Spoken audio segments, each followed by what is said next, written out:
누군가의 죽음은 우리 안에 작은 겨울을 데려옵니다.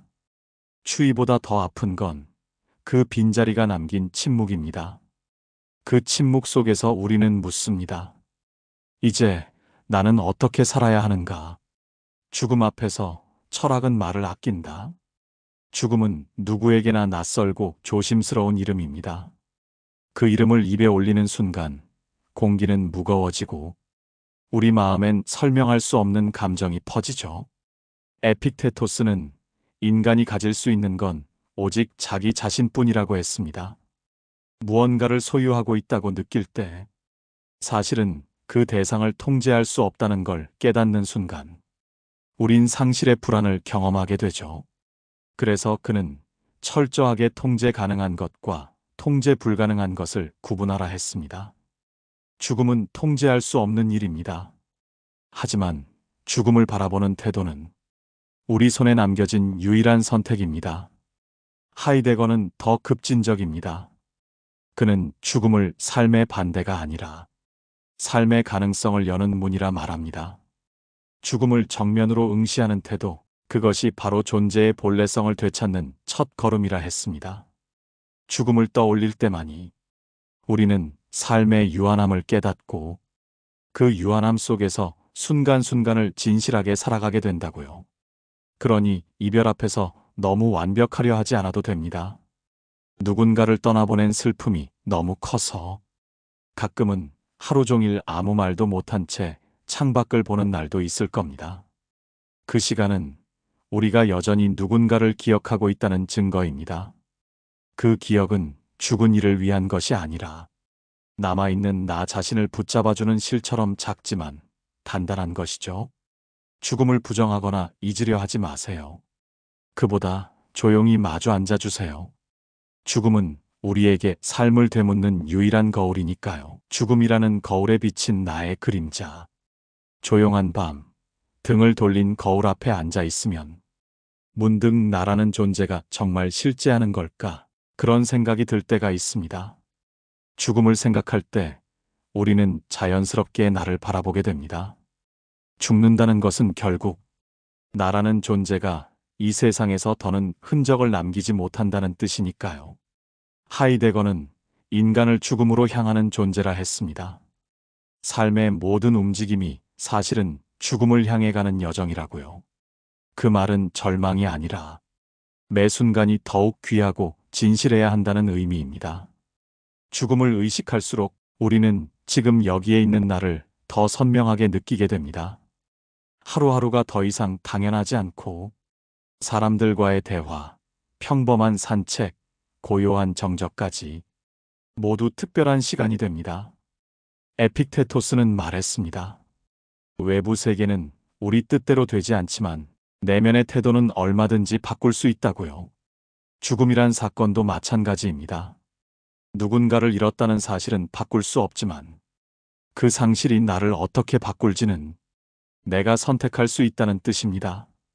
상실의 순간 사람들은 말합니다. 왜 나에게 이런 일이 생긴 걸까?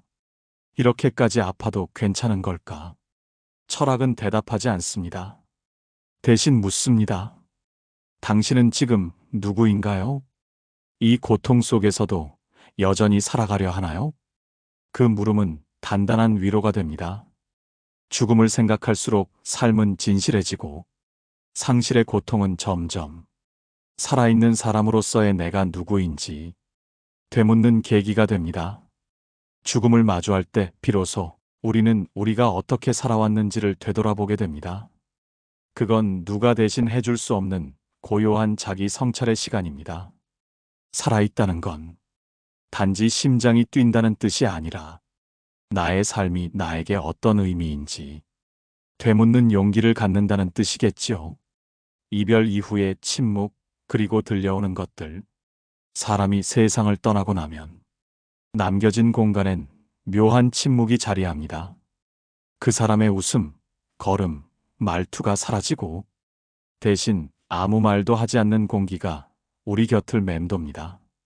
그 침묵은 때로 폭력적일 만큼 무겁고 때로는 손으로 감싸줄 수 있을 만큼 가볍습니다. 그러나 공통된 건 그 침묵이 우리 마음 안에 무언가를 울리기 시작한다는 점입니다. 에픽테토스는 외부 세계에 반응하지 말고 자기 내면을 돌보라고 말했습니다. 그 침묵 속에서 생기는 감정, 외로움, 죄책감, 공허함은 결코 피해야 할 것이 아니라고요. 그 감정들은 오히려 내가 진심으로 사랑했다는 증거일 수 있습니다. 사랑하지 않았다면 그토록의 상실도, 그토록의 침묵도 우리 안에 자리를 틀지 않았겠지요. 하이데거는 말합니다. 침묵은 단순히 소리가 없는 상태가 아니라 존재가 스스로를 드러내는 방식이라고요. 누군가를 잃은 뒤 찾아오는 침묵은 그 사람의 존재가 내 삶 속에서 얼마나 깊이 뿌리내렸는지를 보여주는 말 없는 고백입니다. 사람들은 자꾸 그 침묵을 채우려 합니다. 드라마를 보고, 음악을 듣고, 바쁘게 하루를 보내면서 그 공백을 잊으려 애쓰지요. 하지만 철학은 다르게 말합니다. 그 침묵을 견디고 들어야 한다고요. 침묵 속에서야 비로소 진짜 내가 무엇을 느끼고 있는지, 어떤 말도 꺼내지 못한 감정들이 조금씩 스스로를 드러내기 시작한다고요. 삶은 그렇게 상실과 침묵을 통과하며 조금씩 깊어지고 조금씩 다른 색으로 물들어갑니다. 죽음은 무언가를 잃는 일인 동시에 다시는 돌아올 수 없는 시간을 가슴 한가운데 품는 일이기도 합니다. 그 시간을, 그 침묵을 억지로 설명하려 하지 말고 그저 앉아서 들어주세요. 어느 날 문득 그 침묵 속에서 다시 살아갈 용기의 목소리가 아주 작게 그러나 분명히 들릴지도 모르니까요. 남은 자의 목, 다시 살아가는 길. 누군가를 떠나보낸 뒤 우리에게 남는 것은 공허한 하루와 몇 장의 사진뿐이 아닙니다. 그 사람과 나눈 시간, 함께 걷던 길 위에 남겨진 흔적, 무심코 눈에 띄는 물건 하나에도 이름 없는 감정이 파도처럼 밀려옵니다. 살아남은 자, 그건 결코 선택한 자가 아니라 그저 시간 속에 더 오래 머무는 자입니다. 그렇기에 때로는 그 살아남음 자체가 짐처럼 느껴지기도 합니다. 철학은 이 질문을 오래 고민해 왔습니다. 남은 자는 어떻게 살아야 할까? 상실의 고통은 어떻게 짊어지고 갈 수 있을까? 에픽테토스는 말했습니다. 외부의 일은 우리의 것이 아니다. 그러나 그것을 대하는 태도는 우리 몫이다. 죽음을 통제할 수 없다면 그 죽음 이후의 삶은 온전히 우리 선택입니다. 남겨진 삶의 날들 속에서 어떤 눈빛으로 세상을 다시 바라볼 것인가? 그건 오직 우리 몫이기 때문입니다. 하이데거는 여기서 한 발 더 나아갑니다. 그는 남겨진 존재가 죽음을 통해 삶의 본질에 가까워진다고 말합니다. 삶은 무한하지 않습니다. 그 유한함 속에서 우리는 진짜 살아있음이 무엇인지 조금씩 배워가기 시작합니다. 죽음을 경험한 사람은 압니다.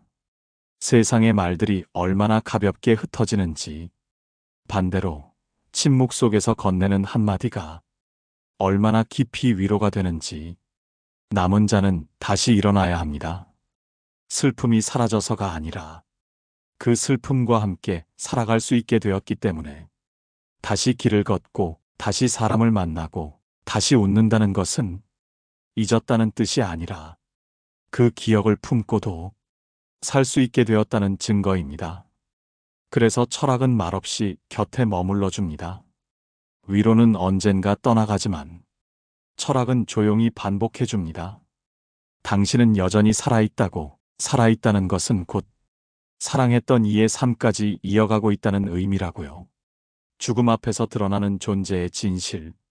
죽음을 떠올릴 때 우리는 비로소 우리 자신을 낯설게 마주하게 됩니다. 어디선가 익숙하게 흘러가던 하루가 멈추고 모든 것이 멀어진 듯한 시간 속에서 나는 누구인가라는 질문이 고요히 떠오릅니다. 하이데거는 이 질문을 삶의 가장 깊은 자리에서 던졌습니다. 그는 인간을 존재를 물을 수 있는 존재라 했습니다. 다른 어떤 생명도 자신을 반성하지 않지만 인간만이 자신의 존재를 되묻고 죽음을 통해 자신의 실존을 확인한다고요. 죽음을 피할 수 없다는 사실은 우리 존재를 가볍게 만들지 않습니다. 오히려 그 한계를 자각하는 순간 우리는 가장 진지하게 살아갈 수 있게 됩니다. 에픽테토스도 같은 맥락에서 말했습니다. 삶은 너에게 주어진 것이 아니라 매 순간 네가 선택하고 이뤄가는 것이라고. 우리는 늘 선택하고 그 선택이 곧 우리를 구성한다고요. 죽음 앞에서 드러나는 진실은 명확합니다. 우리가 가지고 있는 모든 것들은 언제든 사라질 수 있다는 것. 그 어떤 것에도 그 누구에게도 완전히 의지할 수 없다는 사실입니다. 그 말은 슬픔이라기보다는 어쩌면 해방입니다. 외부로부터 나를 규정하려는 모든 시도에서 벗어나 내가 누구인지, 어떤 존재로 살아가고 싶은지를 나 스스로 물을 수 있기 때문입니다. 죽음이 우리에게 알려주는 건 생의 덧없음이 아니라 그 덧없음 속에서도 의미를 만들어가는 나의 가능성입니다. 그래서 죽음을 생각하는 자는 결코 삶을 낭비하지 않습니다. 그는 아침 햇살에 눈을 감고 길 위의 나뭇잎을 천천히 바라보며 지금 여기 존재하는 모든 것에 조금 더 깊은 숨을 들이마십니다. 죽음은 공포가 아닙니다. 죽음은 우리 존재의 중심에서 살아가는 방식을 묻는 가장 근원적인 질문입니다. 그리고 그 질문 앞에 선 우리는 비로소 묻기 시작합니다. 나는 어떤 사람으로 기억되고 싶은가? 무엇을 남기고 떠나고 싶은가? 남겨지는 것들, 그리고 기억이라는 삶. 죽음은 하나의 끝이지만 모든 것이 사라지는 것은 아닙니다. 육신은 흙으로 돌아가도 사람은 사람 안에 남습니다. 살아가는 동안 우리가 나눈 말, 함께 보낸 계절, 작은 웃음과 눈물, 그 모든 조각들이 기억이라는 이름으로 이어집니다. 하이데거는 인간을 현존재라 불렀습니다. 단순히 살아있는 것이 아니라 세상과 관계 맺으며 시간 속에 흔적을 남기는 존재라는 뜻입니다. 죽음은 그 흔적의 마지막 줄을 닫는 순간이지만 그 순간 이후에도 그 흔적은 타인의 삶에서 계속 흔들립니다. 에픽테토스는 말했습니다. 우리는 남긴 것이 아니라 남겨진 태도로 평가받는다고요. 그가 떠난 뒤 우리가 그를 어떻게 기억하는지, 그 기억 속에 있는 모습이야말로 그 사람의 진짜 삶이라고요. 기억은 때로 날카롭고 때로 따뜻합니다. 기억 속에 머문 이들은 우리를 웃게도 울게도 합니다. 그러나 중요한 건 그 기억이 단순한 과거가 아니라 지금 이 순간을 살아가게 하는 힘이 된다는 사실입니다. 사랑했던 이의 목소리를 기억하며 우리는 더 부드러운 말투를 배우고 어느 날 함께 걷던 길을 다시 걸으며 그의 시선을 떠올립니다. 그렇게 삶은 떠난 이와 남은 이를 이어주는 보이지 않는 실로 묶입니다. 죽음은 생의 끝이지만 기억은 그 끝 이후를 살아가는 또 다른 생명입니다. 그래서 철학은 말합니다. 죽음을 두려워하지 말고 기억을 소중히 여겨야 한다고요. 기억은 무너지지 않는 집처럼 우리가 언제든 돌아갈 수 있는 내면의 쉼터가 되기 때문입니다. 우리는 언젠가 모두 누군가의 기억이 됩니다. 그러니 지금 이 순간 어떤 기억으로 남고 싶은지를 한 번쯤 조용히 되물어야 하지 않을까요? 죽음을 준비한다는 것, 삶을 완성하는 방식. 사람들은 말합니다. 죽음을 준비한다고 해서 죽음이 쉬워지는 건 아니라고요. 하지만 철학은 조금 다른 이야기를 합니다. 죽음을 준비한다는 건 삶의 마지막을 계획하는 것이 아니라 삶을 더 깊이 있게 바라보려는 태도라고요. 에픽테토스는 삶을 항해에 비유했습니다. 배는 언젠가 항구에 닿기 위해 떠나는 것이고 중요한 건 그 여정에서 어떻게 바람을 읽고 파도를 품으며 방향을 잃지 않는가라고요. 죽음을 준비하는 태도란 그 항해의 끝을 두려워하기보다 지금 항해 중인 이 순간에 내가 어떤 존재로 살아가고 있는지를 돌아보는 일입니다. 하이데거 역시 비슷한 말을 남깁니다. 진정으로 죽음을 의식하는 자만이 삶의 고유한 본래성에 도달할 수 있다고요. 그 말은 죽음을 피하지 않고 그림자처럼 곁에 두는 사람만이 지금 이 순간을 가장 진실하게 살아갈 수 있다는 뜻입니다. 죽음을 준비하는 것은 장례를 계획하거나 유언을 남기는 일 이전에 하루하루의 마음을 정리하는 일입니다. 마음을 어지럽히는 욕망을 내려놓고 미처 전하지 못한 말들을 용기 내어 건네며 사랑하는 사람들과 함께 있는 시간에 감사하는 것. 그 모든 작은 준비들이 결국 삶을 아름답게 완성시킵니다. 철학은 말합니다. 죽음을 준비하는 자는 삶을 피하지 않는 자라고. 그리고 삶을 피하지 않는 자는 고통 앞에서도 이별 앞에서도 마지막까지 고요하고 단단한 발걸음을 내딛는다고요. 죽음을 앞에 둔다는 건 삶을 가볍게 여긴다는 뜻이 아닙니다. 오히려 그 반대입니다. 마지막이 있기에 모든 순간이 찬란하다는 걸 아는 사람만이 매일을 깊고 단단하게 살아냅니다. 우리의 시간은 유한합니다. 그러나 그 유한함은 삶을 초라하게 만들지 않습니다. 오히려 매 순간의 숨결에 빛을 더해줍니다. 죽음을 준비하는 삶이 가져오는 변화. 죽음을 마음속에 품고 살아간다는 건 삶의 방향을 잃는 것이 아니라 오히려 그 방향을 더 분명히 마주한다는 뜻입니다. 언젠가 끝이 있다는 사실을 알게 되면 우리는 그 끝을 향해 사라지기보단 그 끝을 비추는 빛 속에서 지금 이 순간을 더 의식적으로 살아가게 됩니다. 에픽테토스는 인간의 고통 대부분이 잊고 살아가는 것에서 비롯된다고 했습니다. 삶이 유한하다는 것을 잊고 모든 것이 영원할 것처럼 행동할 때 우리는 결국 가장 소중한 것들을 놓치게 됩니다. 반면 죽음을 기억하며 살아가는 사람은 삶을 허투루 대하지 않습니다. 함부로 분노하지 않고 무의미한 말로 자신을 채우지 않으며 소중한 사람들과의 하루하루를 마치 마지막인 것처럼 귀하게 여깁니다. 하이데거는 이러한 삶의 방식을 진정한 실존의 상태라고 불렀습니다. 죽음을 회피하지 않고 삶의 모든 순간을 유한한 것으로 받아들이는 태도.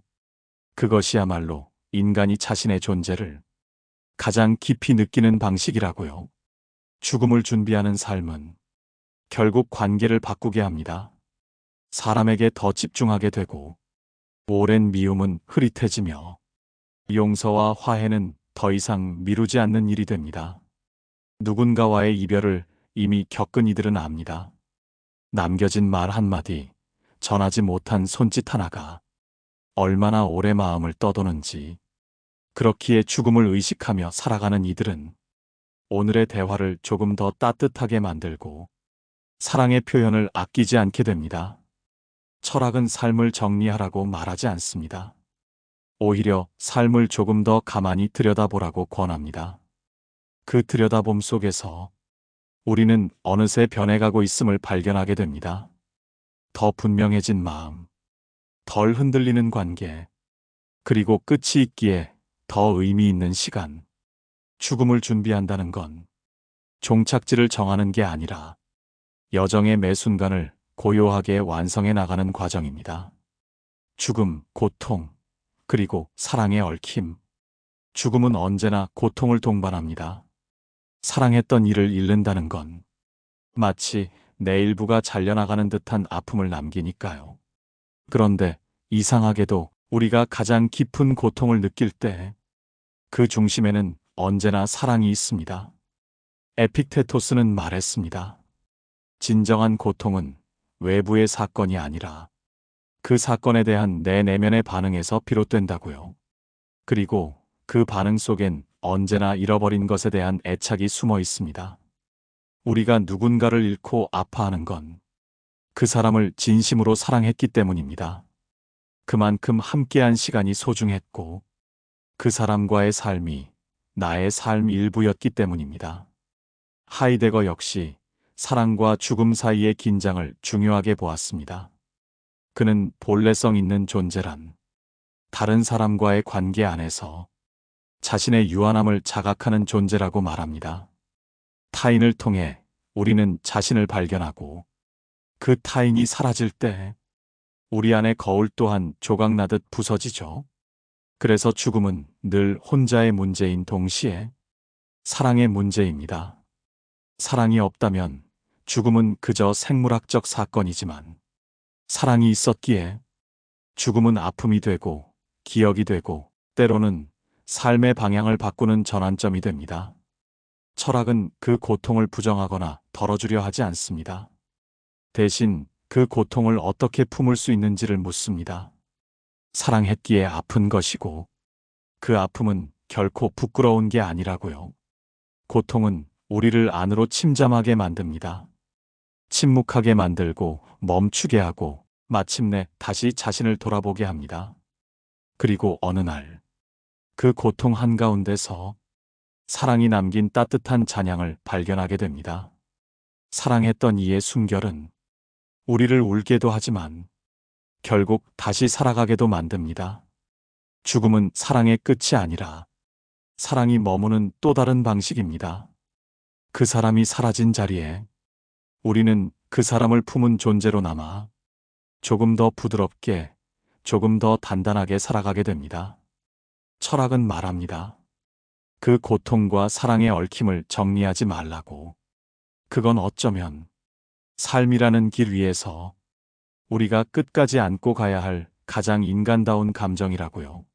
죽음 이후의 침묵, 그리고 삶의 마무리. 죽음이 지나간 자리는 언제나 조용합니다. 사람들이 조심스레 목소리를 낮추고 남겨진 것들은 더 이상 말을 하지 않습니다. 그러나 그 침묵은 그저 사라진 것을 뜻하는 공허가 아닙니다. 그 자리에 머물던 사람의 시간, 숨결, 존재가 조용히 삶의 마지막 장을 덮었다는 작은 울림입니다. 하이데거는 죽음을 말할 수 없는 사건이라 했습니다. 죽음은 어떤 설명도 닿을 수 없는 곳에 있으며 인간은 그 앞에서 오직 침묵 속에 자신을 내어 맡기게 된다고요. 하지만 그 침묵은 모든 것을 끝내기 위한 것이 아니라 모든 것을 잠시 멈추어 바라보게 합니다. 우리는 그 침묵 속에서 묻습니다. 어떤 삶이 좋은 삶이었을까? 나는 어떻게 살아왔고 누구와 마음을 나누었는가? 삶의 마무리는 하루아침에 완성되는 것이 아닙니다. 그건 우리가 살아오며 매 순간 내린 선택들의 모음이며 그 선택들이 남긴 관계와 기억의 무늬입니다. 에픽테토스는 말합니다. 죽음은 두려운 일이 아니라고. 그건 우리에게 주어진 순서 중 하나이며 마지막으로 자신을 정리할 기회라고요. 누군가의 죽음 앞에서 우리는 삶의 끝을 본다는 감정에 압도되기도 하지만 그보다 더 깊은 감정은 내 삶 또 언젠가 끝이 온다는 조용한 각성입니다. 그 각성은 때로 눈물보다 더 길게 우리를 울리고 그 울림 속에서 우리는 지금 살아있는 이 순간을 다시금 사랑하게 됩니다. 죽음 이후의 침묵은 슬픔과 상실의 이름이지만 또한 기억과 사랑의 이름입니다. 삶의 마무리는 말이 아닙니다. 그건 우리가 남긴 침묵의 질감입니다. 그 침묵이 어떤 이는 마음을 따뜻하게 감싸고 어떤 이는 고요한 미소를 남깁니다. 철학은 마지막 순간조차 삶의 일부로 보았습니다. 그 순간이 오기까지 우리는 어떤 관계를 맺었는지, 무엇을 바라보며 살아왔는지, 그리고 끝내 어떤 마음으로 세상을 떠나는지를 모두 포함해 하나의 존재라 했습니다. 이제 당신은 다시 길 위에 서 있습니다. 이 길 끝에는 또 다른 이별이 기다리겠지만 그건 슬픔이 아니라 당신이 진실하게 살아왔다는 가장 깊은 증거일 것입니다. 죽음을 마주한 이 시간이 당신의 삶에 단단한 여운으로 남길 바랍니다. 이별은 언제나 낯설고 죽음은 끝이 아닌 질문처럼 다가옵니다. 우리는 그 앞에서 흔들리지만 그 흔들림 속에서도 삶은 여전히 조용히 흐르고 있습니다.